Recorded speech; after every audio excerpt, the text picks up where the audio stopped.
ও এলাকার লোকেরা, নিজের হাতে মূর্তি বানিয়ে মাথাটাকে নিচু করে ওম নমো ভগবতী কেন পড়ো? কেন কেন? ক্বালু ওয়াজাদনা আবানা লাহা আবিদিন। দেখেন কনভারসেশন কি এক পক্ষের হয়? কথোপকথন করতে হলে কয় পক্ষ লাগে? উনি বললেন এই মূর্তিগুলোর সামনে তোরা মাথা নত করে দাঁড়িয়ে থাকিস কেন? তারা বলল ওয়াজাদনা আবানা লাহা আবিদিন, আমরা আমাদের বাপ দাদাদেরকে দেখছি এরকম করতে, এজন্য আমরাও করি। সাইয়েদনা ইব্রাহিম বললেন লাকাদ কুনতুম আনতুম ওয়া আবাউকুম ফি দালালিম মুবিন, তোরাও শেষ, তোর বাপ দাদারাও শেষ, তোদের বাপ দাদারাও গোল্লায়, তোরাও গোল্লায়, চিল্লাই কোন ঠিক কি না? কি কনভারসেশন! এরপরে বাৎসরিক পূজা অনুষ্ঠানের দিন আসলো। কিছুদিন আগে একটা হয়েছে না সরস্বতী, এটা বোধহয় হিন্দু ভাইদের বিদ্যার দেবী। এরা এক একজনের কাছে এক একটা জিনিস নিয়ে যাওয়া লাগে। আমরা সব জিনিস চাই একজনের কাছে, তিনি কে? এটা কঠিন না সহজ? বিদ্যার জন্য ওই মন্দিরে, সৌন্দর্যের জন্য এই মন্দিরে, খাদ্যের জন্য দুর্গার কাছে, ঝামেলা না? আমরা সব কিছুর জন্য একজনের কাছে যাই, তিনি কে? বাৎসরিক পূজা অনুষ্ঠানে সবাই ইব্রাহিমকে ধরছে, ইব্রাহিম চল আমরা পূজা দিতে যাব। সাইয়েদনা ইব্রাহিম ফানাযারা নাযরাতান ফিন নুজুম, তাকালেন আকাশে আর বললেন ইন্নী সাকিম, আমি যেতে পারবো না, আমি অসুস্থ। আমি কি আসলে সুস্থ ছিলেন? তো অসুস্থ বললেন কেন? কারণ অসুস্থতা দুই ধরনের, চিল্লায় বলেন, একটা শারীরিক আর একটা। সাইয়েদনা ইব্রাহিম মানসিকভাবে প্রচন্ড বিপর্যস্ত ছিলেন, অসুস্থ ছিলেন। এর কারণ গোটা উম্মত মূর্তির পূজা করে, এই দৃশ্য দেখে কোন নবী মানসিকভাবে সুস্থ থাকতে পারে? উনি বললেন আমি অসুস্থ, তোমরা যাও। সবাই বলল ঠিক আছে আমরা যাই। ইব্রাহিম তুই আমাদের ঘরের মূর্তিগুলারে পাহারা দে। মূর্তি পাহারাদার একজন ভালো লোক পাওয়া গেছে, মূর্তি পাহারা দেওয়ার জন্য ভালো একজন পাহারাদার পাওয়া গেছে। নাম কথা বুঝতে কষ্ট হচ্ছে মনে হয়। মূর্তি পাহারা দেওয়ার জন্য কারে পাওয়া গেছে? সাইয়েদনা ইব্রাহিম কয় ঠিক আছে আজকে পাহারা দিমু, জন্মের পাহারা, যা তোরা দিতাছি, পাহারা দিতেছি যা। এইবার সাইয়েদনা ইব্রাহিম মূর্তির ঘরে ঢুকলেন।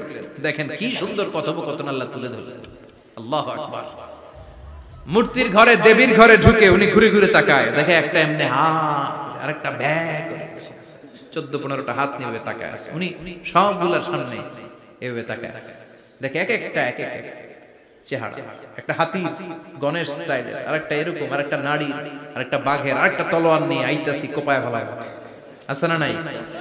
সবগুলোর সামনে যায়, যে দেখে আর অবাক হয় কত ধরনের খোদার কাছে এরা কত কিছু চায়। আর যে দেখে প্রত্যেকটার সামনে ডেজার্টস আইটেম, মিষ্টান্ন, এক একটার সামনে রসমালাই, এক একটার সামনে কালো জাম, লাল জাম, রসগোল্লা, চামচাম, দুধ মালাই, মালাই চপ, আছে না নাই? জিব্বে পানি চলে আসছে না কেন? তো সাইয়েদনা ইব্রাহিম অবাক, কি রে এত মূর্তি, এত ডিজাইন, এত ভাবে এরা অঙ্গভঙ্গি করে আছে, এত খাবার দেয়া, খায় না কেন? সাইয়েদনা ইব্রাহিম ভাবলেন মনে হয় নাগাল পাই না, আমি একটু তুল্লা ধরি। উনি রসমালাইয়ের বাটিটা নিয়ে, যেটা হা করে আছে ওইটার সামনে যায়, কয় খা। কি কয়? বানাই কইতেছি মনে হয়। ফারাগা ইলা আলিহাতিম, মূর্তিগুলোর কাছে গেলেন। ফাকালা আলা তাকুলুন, খাবি না? ওই খাবি না ডারে আমি কিছু খা, কোরআন থেকে বলছে, ঠিক কি না? উনি ভাবলেন ওরা হয়তো খেতে পারে না, নাগাল পাচ্ছে না, কিংবা আমারে দেখে লজ্জা পাচ্ছে। নিজ থেকে রসমালাইয়ের বাটি তুলে ধরলেন, উনি বললেন খা, আর ওগুলা কয় হা হা করে রয়েছে, নরেও না সরে। উনি মুখের সামনে তুলে ধরে বললেন আলা তাকুলুন, খা। সবগুলার সামনে গেলেন, খা খা, কেউ খায় না, ওগুলো হা করে আছে। সাইয়েদনা ইব্রাহিম বললেন খা, কেউ কথা কয় না। উনি বললেন খাবি না কেন? তাইলে কথা ক। এই যে কষ্ট করে উড়াইলি, মুখের সামনে দিলাম, খাবি না কেন? কথা বল। আলা তাকুলু, খাবি না কেন? কথা বল। মালাকুম লা তাতাকাল্লামুন, খাবি না কেন? মালাকুম লা তানতিকুন, হয় খা নয় কথা ক। বলতেই লাগলেন খা খা, প্রত্যেকটা মূর্তির সামনে গেলেন, খা, ওগুলা করে আছে হা, কোনো কথা কয় না। কয় কেন খাবি না? তাহলে কথা ক। খায়ও না, কথাও কয় না। আপনার ছেলে বায়না ধরছে, আব্বা চানাচুর খাবো। কি খাবো? চানাচুর কিনে দিলেন, এই নে চানাচুর। এখন চানাচুর খায় না। কিরে বাপ খাবি না কেন? কথাও কয় না। খায়ও না, কথাও কয় না। এখন বাকি আছে কোনটা? কথা কর। ফারাগা আলাইহিম দারবাম বিল ইয়ামিন, ডান হাতে কোপানো শুরু করলেন। ইচ্ছা মতো ঘুষি কিল মারতে মারতে মূর্তিগুলার সাইজ। ফারাগ আলাইহিম দরবাম বিল ইয়ামিন, এক একটা নবীর হাতে জান্নাতি শক্তি দিয়েছে কে? খা নাইলে কথা ক, খায় না, কথাও কয় না, বাকি আছে মাইর মারতে শুরু করলেন।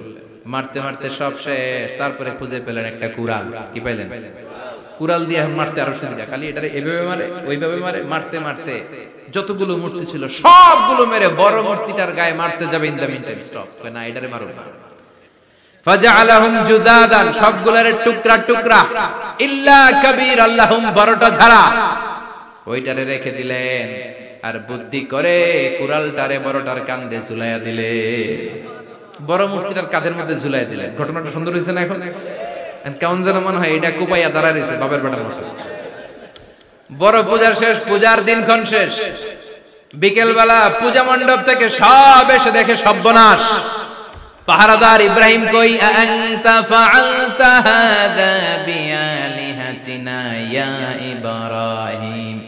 ইব্রাহিম সর্বনাশ কে কইছে? তুই কইছত নি? কই আইন বড়টাই কইছে, ওইটারে জিজ্ঞেস করো।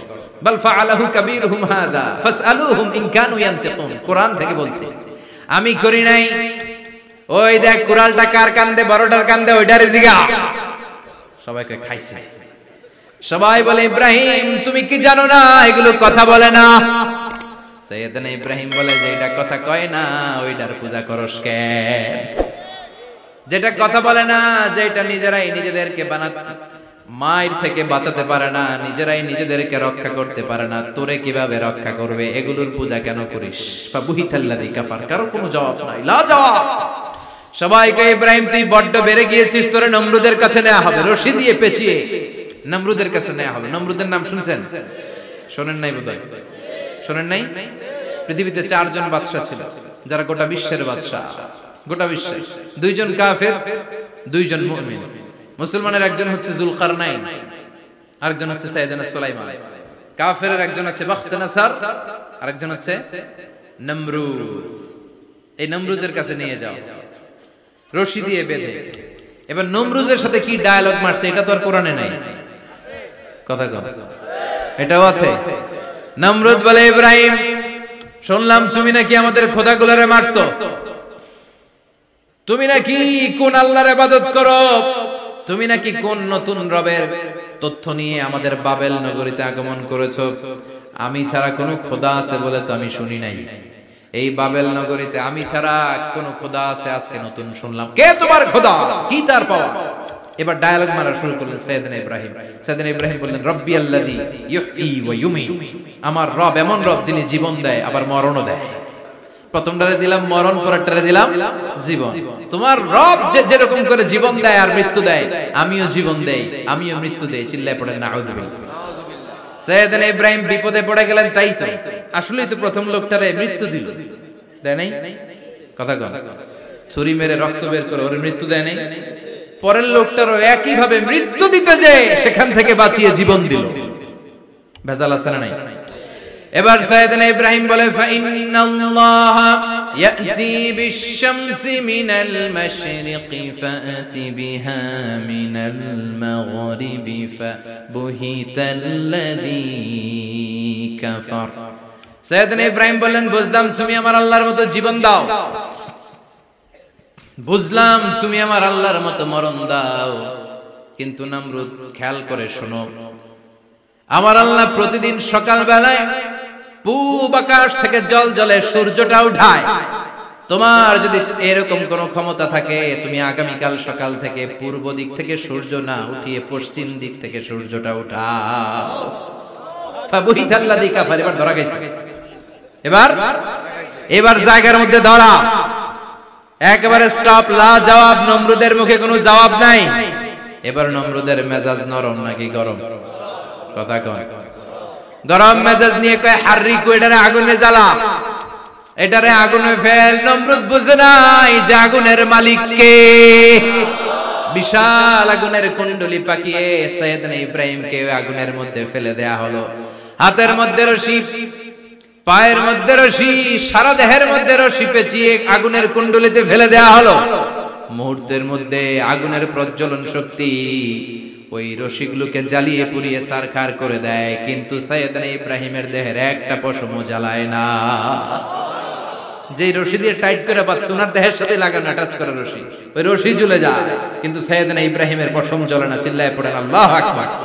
আজ যদি তোমাদের মাঝে কেউ ইব্রাহিমের মতো ঈমান আনিতে পারো, অগ্নিকেও পুষ্প বলে পরিণত করিতে পারো, ঠিক কি না? মুসার মতো ঈমান হলে রাস্তা হবে সাগর জলে, ইউসুফের মতো ঈমান হলে একে একে দরজা খোলে। সাইয়েদনা ইব্রাহিমের মতো ঈমান যদি আজ থাকে বিদ্যমান, অগ্নিকুণ্ডে দেখতে পাবে খুবসুরতে ফুলবাগান, ঠিক কি না? ওই ঈমানটা দরকার। ওই ঈমান যদি ঈমানের মতো হয়, আগুনের কুণ্ডুলকে ফুলবাগান বানিয়ে দিবে কে? সাইয়েদনা ইব্রাহিম বসে রইলেন, নমরুদ কয় আরো আগুন জ্বালা, এলাকার বড় বড় গাছগুলো তক্তাগুলো কেটে আগুনের কুণ্ডলিতে ফেল। তক্তা লাকড়িগুলো আগুনের কুণ্ডলিতে ফেলা মাত্র দাউ দাউ করে লাকড়িগুলোকে তক্তাগুলোকে আগুন জ্বালিয়ে দেয়, কিন্তু সাইয়েদনা ইব্রাহিমকে জ্বালায় না। সুবহানাল্লাহ। আগুনের মালিক কে? ওই আল্লাহ আজও আছে না নাই? তিনি আগুনটা অর্ডার করলেন, সৃষ্টির শুরু থেকে তোকে একটা ধর্ম দিয়েছি, সব জ্বালিয়ে দেয়া, পুড়িয়ে দেয়া, আজকে কয়েকদিনের জন্য তোর ধর্মটাকে আমি স্টপ করে দিলাম। চিল্লায় পড়েন আল্লাহু আকবার। কুলনা ইয়া নারু কুনি বারদান ওয়া সালামান আলা ইব্রাহিম। আল্লাহ বললেন আগুন খবরদার, আমার ইব্রাহিমের গায়ের যেন পশম না পুড়ে যায়, কারণ ইব্রাহিমের সন্তান হবে ইসমাইল, আর ওই ইসমাইলের বংশে আমি পাঠাবো আখিরি জামানার পয়গম্বর। ইব্রাহিমের জন্য কিছু না হয়, কুনি বারদা, ঠান্ডা হয়ে যায়। কি হয়ে যায়? কিন্তু এত বেশি ঠান্ডা হবি না যাতে ইব্রাহিমের সর্দি না লেগে যায়। সুবহানাল্লাহ। আগুন বলে আপনি বললেন কুনি বারদা, ঠান্ডা হ, আবার কোন এত ঠান্ডা হবি না যাতে সর্দি না লাগে। কেমন ঠান্ডা হবো? আল্লাহ বললেন সালামান আলা ইব্রাহিম, সালাম হয়ে যা, শান্তির গুলবাগিচা হয়ে যা, এয়ার কন্ডিশন নাতিশীতোষ্ণ হয়ে যা। চিল্লায় পড়েন আল্লাহু আকবার। 40 দিন ছিলেন এই আগুনের কুণ্ডলিতে, কিচ্ছু হয় না। সুবহানাল্লাহ পড়বেন না? শেষ জীবনে উনি ওনার নাতিপুতিদের সাথে গল্পের সময় বলতেন যে আমার জীবনে সবচেয়ে আরামদায়ক সময় কাটিয়েছি আমি ইব্রাহিমের আগুনের, নমরুদের আগুনের কুণ্ডলির ভেতরে থেকে। চিল্লায় এখন সুবহানাল্লাহ। তার মানে পুরো আগুনের কুণ্ডলির এই গুলবাগিচা বানিয়ে দিয়েছে কে? ওনার জীবনের শ্রেষ্ঠ সময় নাকি এটা, সবচেয়ে আরামসে নাকি কাটিয়েছে এই আগুনের কুণ্ডলির ভেতরে। চিল্লায় পড়েন আল্লাহু আকবার। এবার আল্লাহ ডেকে বলেন নমরুদ অনেক হয়েছে, আর না, অনেক চান্স তোমারে দিছি আমি, অনেক ছাড় দিছি, মাগার ছেড়ে দিব না। আল্লাহ কি দেয়? ছাড় দেয়, ছেড়ে দেয় না। মনে থাকবে? চিল্লায় বলেন তো আল্লাহ কি দেয়? কি দেয় না? নমরুদরে এতক্ষণ ধরে কি দিছে, কিন্তু কি আল্লাহ ছেড়ে দিবে? কথা বলেন। আল্লাহ বলে তোরে মারতে আমার কামান লাগবে না, গোলা লাগবে না, ফেরেশতা লাগবে না, তলোয়ার লাগবে না, নমরুদ তোরে মারবো আমি ল্যাংড়া মশা দিয়া। ফাআরসালাল্লাহু তাআলা বাউদা, আল বাউদাতু জুনদুম মিন জুনুদিল্লাহ। এই মশাগুলো আল্লাহর সৈনিক। কথা কর, এই মাছিগুলো আল্লাহর সৈনিক, এই সাপ আর ব্যাঙগুলো আল্লাহর সৈনিক, এই বাতাস আল্লাহর সৈনিক, এই মাটি আল্লাহর সৈনিক। মাটি যদি কাঁপাকাঁপি শুরু করে বসে থাকা যাবে? কথা কন। ভূমিকম্প হইলে সব দৌড়াদৌড়ি আছে না নাই? আগুন লাগলে দুর্ঘটনা আছে না নাই? বাতাস যদি 70 থেকে 80 কিলোমিটার বেগে ছুটে আসে দুর্ঘটনা আছে না নাই?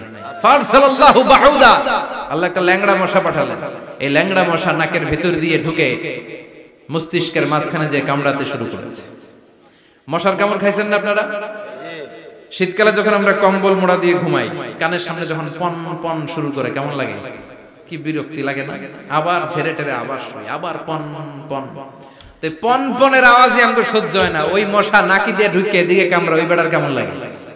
কথা কন। নাকের ভিতর দিয়ে মশা ঢুকে ভিতরে কুটকুট কুটকুট করে কামড় মারে। এই কামড় খাইয়া নমরুদ এবার নাচানাচি শুরু করছে। I M A disco dancer. Or dance দেখে সবাই হাসে, একেবারে I M A disco dancer. Or dance দেখে সবাই অবাক, ঘটনা কি? খোদায় লাফায় কে? এতদিন ধরে সবাই নমরুদের পূজা করতো আর বলতো নমরুদ সবচেয়ে বড় খোদা, নমরুদ সবচেয়ে। এখন খোদা কি করে? ড্যান্স দেয়। চিল্লা এখন কি দেয়? এবার নমরুদ বাঁচার জন্য মাথার মধ্যে আঘাত করে, কিন্তু মশা বের হয় না। চিল্লায় আওয়াজ করে উত্তরে বলেন, মশা ঢুকছে কার অর্ডারে? এই মশা বেরোবেও কার অর্ডারে? মাথার মধ্যে আঘাত করে ঘুষি মারে, কিল মারে, কিন্তু মশা বের হয় না। এবার আশেপাশের যারা আছে খাদেম খুদ্দাম কয়, তোরাও ঘুষি মার। খাদেম খুদ্দাম মনে মনে কয়, আজীবন অনেক মারছস, আজকে আমরা মারুম। সুযোগ পায়া কিলের উপর কিল আর ঘুষি। আজীবন অনেক কাজ করাইছিস আমাদেরকে দিয়ে, অনেক জুলুম করেছিস, আজকে সুযোগ পেয়েছে মতো মাইরা লই। খাদেম খুদ্দাম ওরাও কিল ঘুষি। ঘুষাইতে ঘুষাইতে চেহারার মানচিত্র পাল্টাই দিছে, মাগার মশা বের হয় না। এই মশা ঢুকছে কারা দেশে? কথা কর।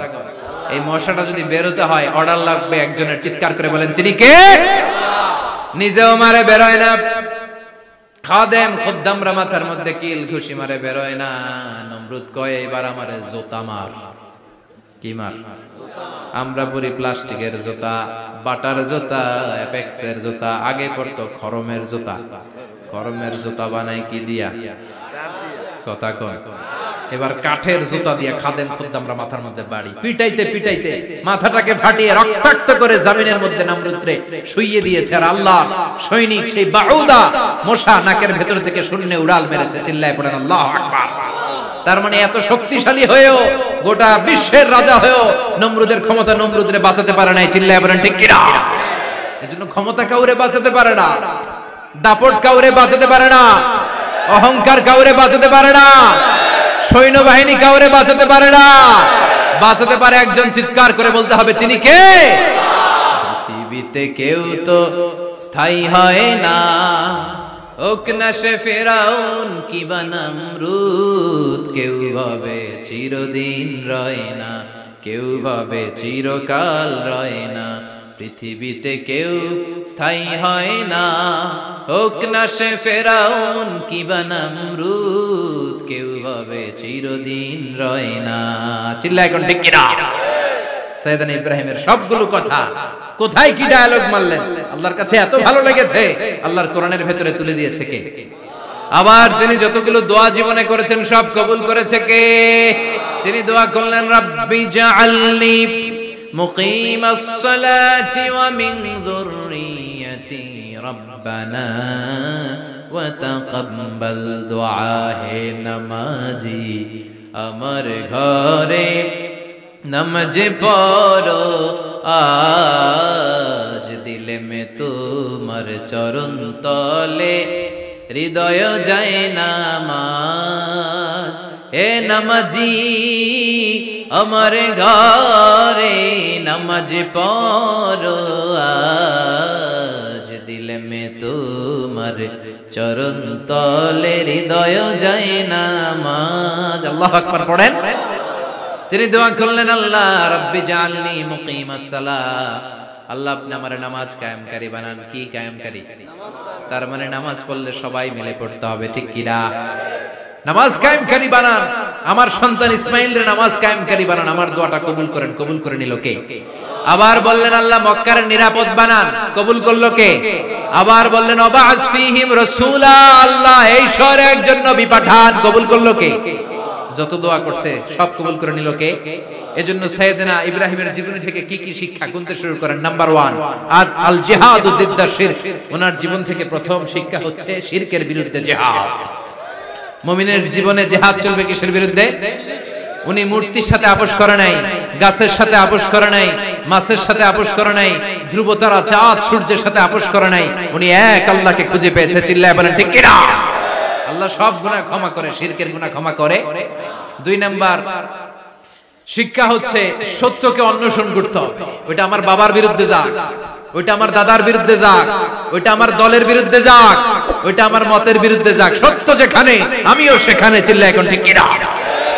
এটা হচ্ছে সাইয়েদনা ইব্রাহিম আলাইহিস সালামের ঈমান স্পিরিট। শিরকের বিরুদ্ধে মুমিন জিহাদ করবে। সত্য যেখানে আছে মুমিন তালাশ করে সেটাকে ছিনিয়ে আনবে।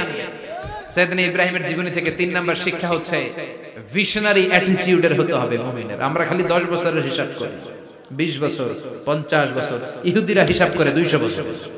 কোন কাজ করার আগে 200 বছর পরে কি হইতে পারে ওইটা হিসাব করে। সাইয়েদনা ইব্রাহিম এরকম ভিশনারি ছিলেন, এজন্য দোয়া করেছেন রব্বানা ওয়াবআস ফীহিম রাসূলা, আল্লাহ যদিও ধুধু প্রান্তর জনমানব হীন একটা এলাকা, আপনি এলাকায় এমন একজন নবী পাঠায়েন যেই নবীর আঁচলের নিচে গোটা বিশ্বটা একত্রিত হয়ে যাবে। কবুল করলেন কে? কি ভিশন দেখছেন, কি ভিশনারি অ্যাটিটিউড। তিনি তখন থেকেই বিশ্বনবীকে দেখতে পেয়েছেন। এজন্য ভিশনারি অ্যাটিটিউডের হন, স্বপ্নবাজ হন। স্বপ্ন সেটা না যেটা মানুষ ঘুমিয়ে ঘুমিয়ে দেখে, স্বপ্ন সেটা যেটা অর্জনের আকাঙ্ক্ষা মানুষকে ঘুমাতে দেয় না। এটা ছিলেন সাইয়েদনা ইব্রাহিম, ভিশনারি অ্যাটিটিউডের ছিলেন। 4 নাম্বার শিক্ষা, যোগ্য প্রজন্ম তৈরি করে যাওয়া। উনি কি প্রজন্ম তৈরি করছে দেখেন। প্রথম ছেলে ইসমাইল, দ্বিতীয় ছেলে ইসহাক। ইসহাকের চ্যানেলে বনি ইসরাইলের সব নবীরা আসলো, আর এই চ্যানেলে বিশ্ব নবী আসলো। তার মানে বাপ কা বেটা সিপাহী কা ঘোড়া। প্রজন্ম তৈরির দরকার আছে না নাই? শিরকের বিরুদ্ধে লড়াইয়ের দরকার আছে না নাই? আর নবীদেরকে মডেল হিসেবে মানার দরকার আছে না নাই? আমাদের মডেল কি কবিরা না নবীরা? নায়করা না নবীরা? নেতা নেত্রীরা না নবীরা? আমরা যেন নবীদেরকে মডেল হিসেবে মেনে জান্নাতে উপযুক্ত হতে পারে। আল্লাহ তুমি তৌফিক দান করো। আরো জোরে পড়ি আমিন। যতগুলো কথা বলেছি কোরআন সুন্নাহর আলোকে বলেছি, বানিয়ে কিছু বলি নাই। তারপরেও আমার মনের অজান্তে কোনো মিস ইনফরমেশন যদি আমার মুখ উঠতেছেন কেন? এটা কোন বেদাত চালু করছেন আপনারা? হ্যাঁ, এটা খুব বড় বেয়াদবি। বসেন বসেন। 2 ঘন্টা যার সামনে লেকচার শুনলেন, এর পিঠ দিয়ে চলে যায়। এগুলো পাইছেন কোথায় আপনারা? কার আলোচনার সময় এগুলো করলেন? একসাথে বিদায় নিলেন। কথা বলেন। আপনি এখানে কোরআনের দার্সে এসেছেন, কোরআন থেকে দার্স হয়েছে, আপনি হৃদয়টারে আলোকিত করেছেন, আপনি ভদ্রভাবে একসাথে বিদায় নিলেন।